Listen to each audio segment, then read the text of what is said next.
নমস্কার, আমি শাশ্বত। আমি চলে এসেছি সঙ্গীত বাংলায়। ওরা বলেছে আজকে নাকি একটা ফানি ক্যান্ডিড কোনো কিছু একটা ঘটতে চলেছে। আমি ওয়েট করে বসে আছি, একটু চিন্তা আছে মাথায় যে কতটা কি ফানি হতে পারে।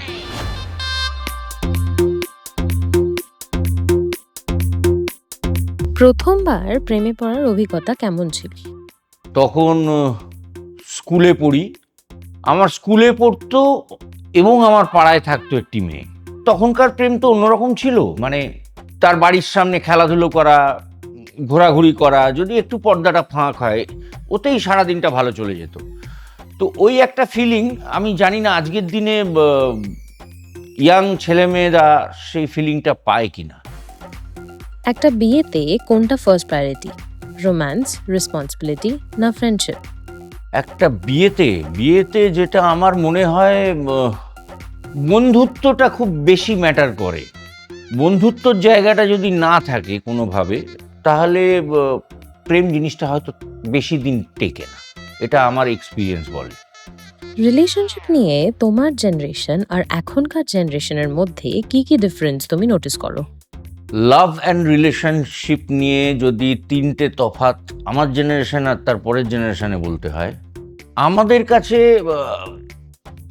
লাভটা হয়তো মানে রোজকার ব্যাপার ছিল। সরস্বতী পুজো একজনকে ভালো লাগলো, দুর্গা পুজো আরেকজনকে ভালো লাগলো, ওই ভালো লাগাতেই থাকতো। কারণ খুব বেশি দূর এগিয়ে কিছু করার মতো সাহস অ্যাটলিস্ট আমার তো ছিল না। তার একটা প্রমাণ হচ্ছে, আমি কোয়েড স্কুলে পড়তাম।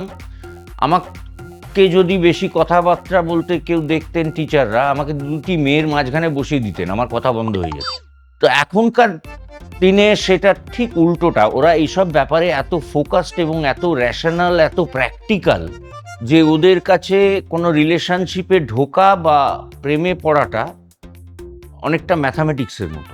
অনেক পাজল সলভ করে তবে ঢোকে। লিভ ইন রিলেশনশিপের কনসেপ্টটা নিয়ে তোমার কি মত? The concept of living relationship, এটা আমাদের সময় যদি থাকতো খুব ভালো হতো। বাবা মারা যদি একটু কম শাসন করতেন, এবার বিয়েটা কর, এইসব ব্যাপার কনসেপ্টগুলো যদি না থাকতো হয়তো ভালো হতো। কারণ ইচ্ছে কার না করে বলুন।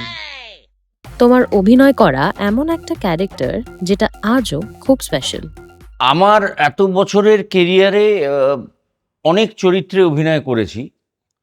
তার মধ্যে বিভিন্ন মানুষের বিভিন্ন চরিত্র ভালো লেগেছে, কিন্তু আমার পার্সোনালি যদি বলতে হয়, সবথেকে কঠিন এবং মনে রাখার মতো চরিত্র যেটা পেয়েছিলাম সেটা কমলেশ্বরের মেঘে ঢাকা তারা। কারণ এমন একজন মানুষের চরিত্র আমাকে অনস্ক্রিন পোর্ট্রে করতে হয়েছিল যাকে আমি কখনো দেখিনি, অথচ আমার আশেপাশে আমার মাথার উপর অনেক মানুষ আছেন যারা তাকে চিনতেন এবং খুব ভালোভাবে মিশেছেন। কাজেই তাদেরকে আমি বিশ্বাস করাতে পারবো কিনা যে ওই চরিত্রটি আমি। নীলকণ্ঠ বাগচি বলুন, ওটাকে ছবির ক্যারেক্টার ছিল, আদতে তো ওটা ঋত্বিক ঘটক ছিলেন। তো ঋত্বিক ঘটককে আমি নিজে চোখে কখনো দেখিনি। তো কাজে দ্যাট ওয়াজ দ্য টাফেস্ট। প্রলয়ের অনিমেষ দত্ত আর শাশ্বত চ্যাটার্জির মধ্যে কি কি সিমিলারিটিজ আছে? প্রলয়ের ইন্সপেক্টর অনিমেষ দত্ত এবং শাশ্বত চ্যাটার্জির মধ্যে সিমিলারিটি একটাই। আমার মনে হয় আমি হয়তো ব্যক্তিগত জীবনে অনিমেষ দত্ত হয়ে খুব বেশি সময় দেখাইনি কাউকে, কিন্তু ভেতরে আছে। আর হিউমারটা তো আছেই। আমার মনে হয় এই দুটোই মিল। তোমার পাওয়া এমন একটা কমপ্লিমেন্ট যেটা তুমি আজীবন মনে রাখবে? আমি মেঘে ঢাকা তারা ছবির জন্য কোনো অ্যাওয়ার্ড পাইনি, কিন্তু 3টে ফোন পেয়েছিলাম। যে ফোন 3টে আমার কাছে অস্কারের থেকেও বেশি দামি। প্রথম ফোন পাই নির্মল কুমার, অভিনেতা। তখন আমার ল্যান্ডলাইন। একদিন ফোন তুলেছি, আমি কি অপুর সঙ্গে কথা বলতে পারি? আমি কথা বলছি। উনি যেভাবে অপু বলে ডেকে উঠলেন এবং বললেন ওই ছবিটা এবং মেঘে ঢাকা তারা এবং তার চরিত্র নিয়ে, ওটা আমার কাছে মনে হয়েছিল বেস্ট অ্যাওয়ার্ড। কারণ ওনারা প্রচণ্ডভাবে মিশেছেন। এই চরিত্রটার জন্যই আমি বলছি, এমন এমন কমপ্লিমেন্ট পেয়েছি। মাধবী মুখোপাধ্যায় আমায় বলেছেন, কি করেছিস তুই জানিস না, আমার ভালো লেগেছে, তার মানে জানিস? বললাম হ্যাঁ জানি। আরেকটা ফোন পেয়েছিলাম শ্রদ্ধেয় নিমাই ঘোষ, ফটোগ্রাফার, যিনি মানিক জেটুর মানে সত্যজিৎ রায়ের স্টিল ফটোগ্রাফির সঙ্গে যুক্ত ছিলেন, তিনি আমাকে একদিন ফোন করেন, ফোন করে বলছে, আমি কি শাশ্বতবাবুর সঙ্গে কথা বলছি? আমি বললাম, হ্যাঁ বলুন। আমার নাম নিমাই ঘোষ, আমি মানিকদার। হ্যাঁ, বলতে হবে না, বলুন। আপনি আমাকে আপনি কেন করছেন? না, প্রথমবার ফোন করছি তো, আমি মেঘে ঢাকা তারা দেখেছি, আমি দুদিন ভেবেছি। তো এই ফোনগুলো আমার কাছে মনে হয়েছে আমার জীবনের শ্রেষ্ঠ পাওনা, শ্রেষ্ঠ অ্যাওয়ার্ড। এর বড় অ্যাওয়ার্ড হতে পারে না। তোমার এত বছরের জার্নিতে ইন্ডাস্ট্রিতে কি কি চেঞ্জেস নোটিস করেছো? এত বছরের এক্সপিরিয়েন্সে চেঞ্জেস বলতে আমি বলবো প্রচুর নতুন নতুন ইয়াং ডিরেক্টরস এসছে, স্ক্রিপ্ট রাইটার্স এসছে, যারা নতুন কনসেপ্ট ভাবছে।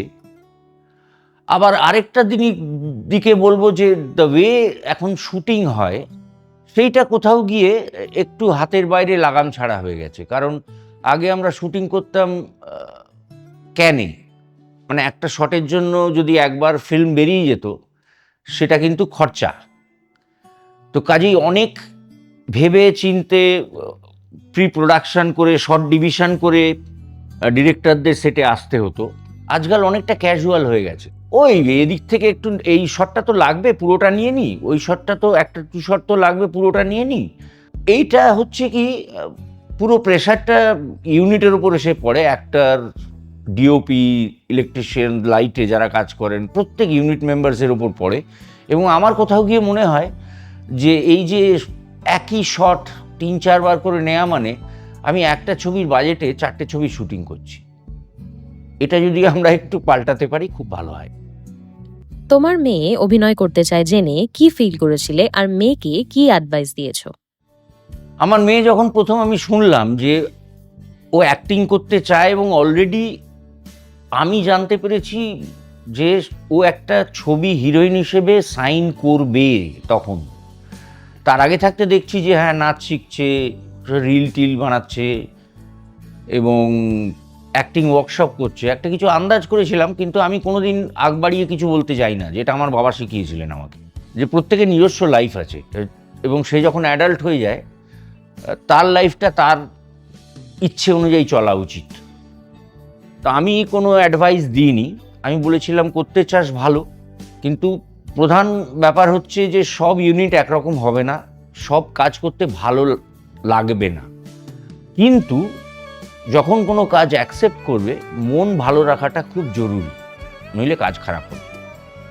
অনেক সময় আমাদেরও হয় যে একটা ছবি সাইন করেছি, সাইন করে যখন ছবি শুটিং চলছে বুঝতে পারছি এই ছবিটা খাজা ছবি হবে, কিন্তু আমি তো সেখানে খারাপ কাজ করতে পারি না, বা সেই নিয়ে আমি বিরক্তি প্রকাশ করতে পারি না, কারণ নেগেটিভিটি আমার কাজ খারাপ করবে, সেটা আই ক্যানট অ্যালাউ।